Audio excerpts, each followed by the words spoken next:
जल्दी से अपने दर्शकों को बता देते हैं। जनरल वीके सिंह ने भी अपनी प्रतिक्रिया इस पर दी है और उन्होंने कहा है कि स्थिति को सामान्य करने में, यानी जिस बफर जोन में वापस जाकर पेट्रोलिंग की हम बात कर रहे हैं, प्री 2020 यानी प्री गलवान जो स्थिति थी, एलएसी समझौते को लेकर वीके सिंह बोले हैं समझौता जमीन पर उतरने में वक्त लगेगा। ये आपको जल्दी से सुना देते हैं वीके सिंह से आज तक की खास बातचीत।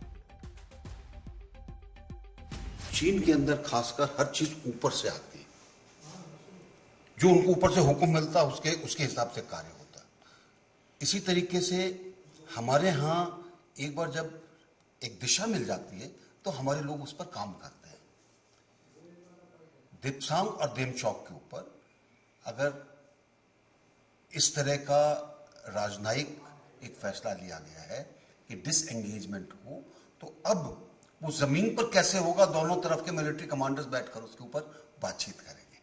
और क्योंकि एक स्तर पर यह ले लिया गया है कि कोई हल निकलना चाहिए जो दोनों देश उसको मानकर आगे बढ़े, तो इसमें किस तरीके से आगे बढ़ना, ये दोनों सेनाएं और उनके जो डेलीगेशन है वो बैठकर इसके ऊपर बात करेंगे ताकि उसको ठीक तरह से सुलझाया जा सके।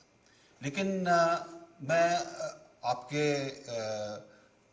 मार्फत ये जरूर कहना चाहूँगा, कई बार क्या होता है कि हमारे यहाँ हर चीज़ वो इंस्टेंट कॉफ़ी की तरह होती है। वो जी डिसएंगेजमेंट का आ गया, बटन दब गया, अब कॉफ़ी तैयार है। भाई डिसएंगेजमेंट की बात हुई है, अब उसको होने में ज़मीन पे थोड़ा सा समय लगेगा। भाई ये सोचना कि जी एकदम से सब कुछ हो जाएगा, वो उस भ्रम में हमको नहीं रहना चाहिए।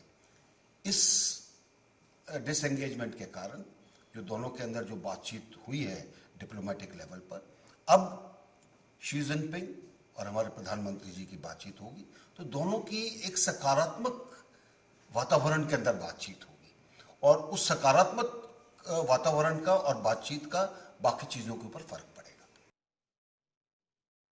तो जनरल वीके सिंह ये कह रहे हैं कि वक्त लगेगा। आपको बता दें 21 दौर की बैठक कोर कमांडर स्तर की हो चुकी है दोनों देशों के बीच में। आखिरी बैठक 19 फरवरी 2024 को हुई थी, चुशुल मोल्डो सीमा बैठक, जिसमें कई बिंदुओं पर चर्चा हुई थी। लेकिन वो कह रहे हैं कि यहां से अब दोनों सेनाओं को आगे ले जाना है।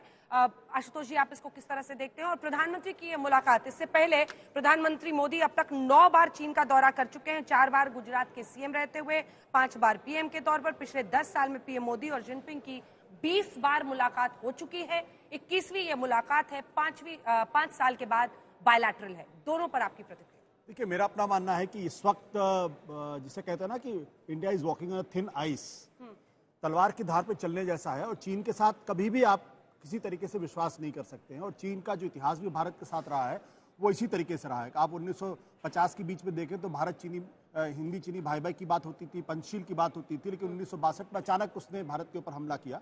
और वही स्थिति पिछले दिनों भी थी। आपने देखा प्रधानमंत्री नरेंद्र मोदी के आने के बाद से शी जिनपिंग के साथ रिश्ते बेहतर करने की कोशिश की गई, लेकिन फिर अचानक गलवान में जो कुछ हुआ।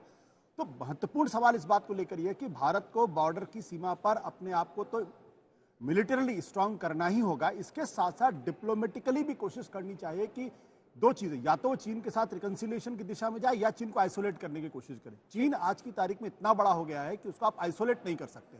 आइसोलेट नहीं कर सकते तो भारत को चीन के साथ एक पीसफुल कोएग्जिस्टेंस रहना होगा। अपने पड़ोसी मुल्कों को अपने कॉन्फिडेंस में लेना पड़ेगा और ये कोशिश करनी पड़ेगी कि चीन जो है वो भारत को चारों तरफ से इनसर्कल ना कर पाए।